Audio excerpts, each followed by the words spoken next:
So everyone seems to be doing reviews of the 1975 classic Jaws with the 50th anniversary and all, but I'd like to do something a little different here today and also offer a very different, very controversial take, if you don't mind. So for me personally, not only do I not think that the movie I'm about to talk about is as awful as everyone says, but I also rank Jaws 3D as one of the most entertaining films of 1983, bar none. So the premise of Jaws 3 is simple, if implausible. So we have Chief Brody's son, Mike Brody. He's all grown up and he's an engineer or something at SeaWorld in Florida. And his love interest, Bess Armstrong, is a dolphin whisperer or something. And his kid brother, Sean, is coming to visit, presumably because the producers couldn't coax Roy Scheider or Lorraine Gary back for more. So that's the setup for Jaws 3D. And SeaWorld's run by proto-movie entrepreneur Louis Gossett Jr. And Louis Gossett Jr. in this film pioneers a monster movie cliche that inspired everyone from Daniel Clamp to John Hammond. It's been done countless times over the years. And we also have adventurer Philip Fitzroyce. He's a kind of Richard Branson character who's visiting his mate Louis Gossett Jr. And he seems to be written into the film mainly to play the same great white hunter that Henry Silver did in Alligator. And Philip Fitzroyce has a bit of a sidekick, the tattoo to his Mr. Rourke, who looks a bit like Henry Zepps from the old ABC series Mother and Son, but he's actually the guy from Lock, Stock and Two Smoking Barrels. But I'm probably getting a bit off track with this one. So against all odds, a juvenile great white shark that may or may not be related to Bruce the Shark from the original film manages to break through into SeaWorld through a bit of a dodgy aquatic gate. And so does its monster shark mother. So no gate can keep Jaws out of SeaWorld, it seems.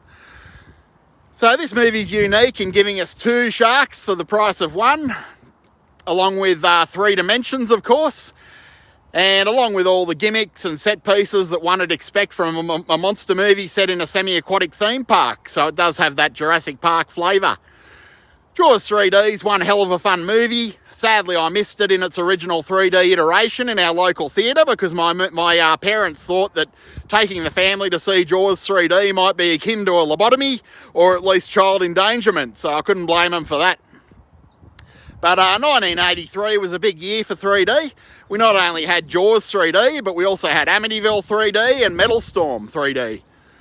Jaws 3D was a bit unfairly savaged by critics at the time. It was nominated for 5 Golden Raspberries. But to put that in perspective, the Best Picture Oscar in 1983 went to Gandhi.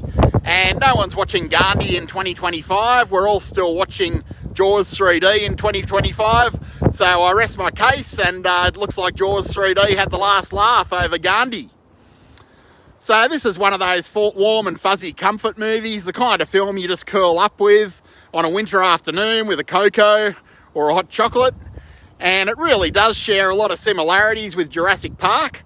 If you squint just the right amount, you can almost mistake adventurer Philip Fitzroyce for a more cultured version of Robert Muldoon from Jurassic Park.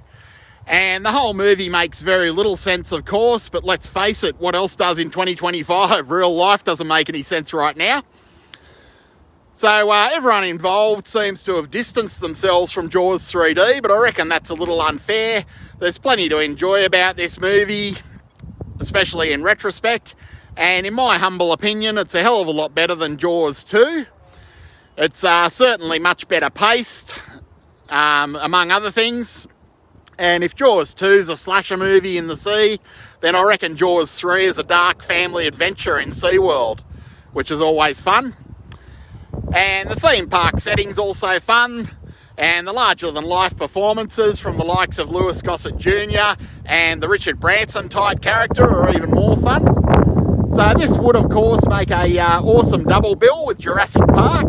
Both similar themes, similar movies, and both have that bit of social commentary about life finding a way and not always doing what big evil corporations want it to do, which is some pretty interesting social commentary. And something nice to enjoy with Jaws 3D would definitely be a deep-fried fisherman's basket and a nice cold lime soft drink or soda, just for that key lime Florida flavour. So that, my friends, is Jaws 3D. I'll link to the trailer in the description and any other Easter eggs that I can find. So thanks for joining me here on Fulci Metal Jacket, where we cover the kinds of films that lurk and loiter just beyond the mainstream.